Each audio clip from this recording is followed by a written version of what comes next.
L'édito politique sur Europe 1 avec Le Figaro. Bonjour Vincent Trémollet de Villers. Bonjour Dimitri, bonjour Anissa. Bonjour à tous. Vincent. Vincent, dans un quart d'heure, invité de la grande interview Europe 1 CNews, Malika Sorel, dont vous avez choisi de nous parler ce matin, Vincent, parce qu'elle vient de rejoindre la liste de Jordan Bardella. Elle en sera la numéro 2.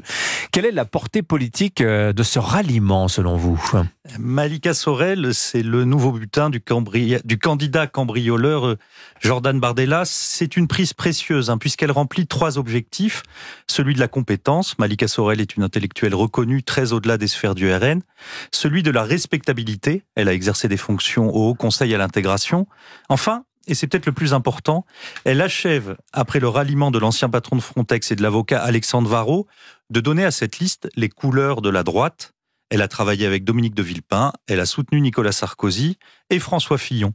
C'est un changement d'époque. Le RN, longtemps, s'est affiché comme ni de droite, ni de gauche.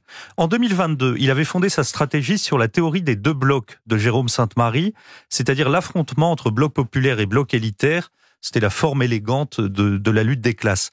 Désormais, le parti de Marine Le Pen veut devenir la force politique centrale de la droite classique et populaire. Je vous rappelle que le président du RN, pour sa vidéo de rentrée au mois de septembre, avait mis en évidence l'ouvrage de Nicolas Sarkozy, Le temps des combats. Bardella rêve de faire l'alliance du pastis des campings et du spritz des rooftops, de la France de Nicolas Mathieu et de celle de Charlotte de Monaco, des ronds-points du périurbain et de la bourgeoisie à propriété.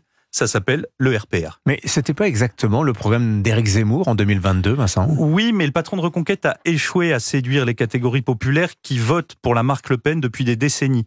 En revanche, il a obtenu les suffrages d'une partie importante du vote Fillon et en cela, il a fait basculer un électorat bourgeois dans des sphères politiques jusqu'ici frappées d'un interdit social. Et apparemment, les fillonistes y ont pris goût. Selon les sondages, 38% des électeurs d'Éric Zemmour en 2022 disent vouloir voter pour Jordan Bardella.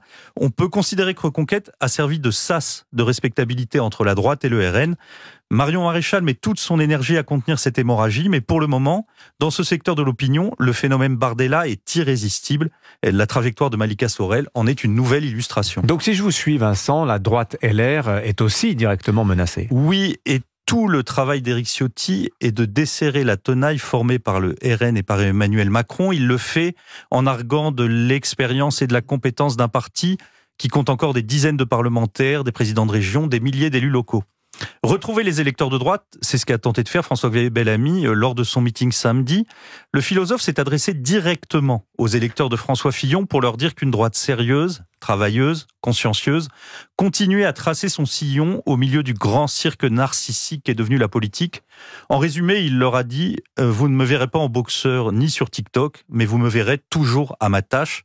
Son discours était de très haute tenue, mais son espace politique est très étroit.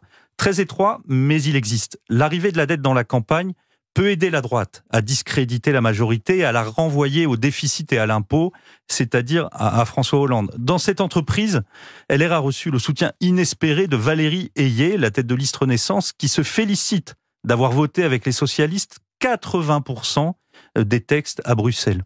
Le vote sanction qui s'annonce contre le pouvoir offre aussi quelques ressources. D'autant que la force centrale ne tient plus que sur la fonction d'Emmanuel Macron et une sociologie rapetissée avec quasiment aucun jeune, très peu d'actifs et surtout des retraités.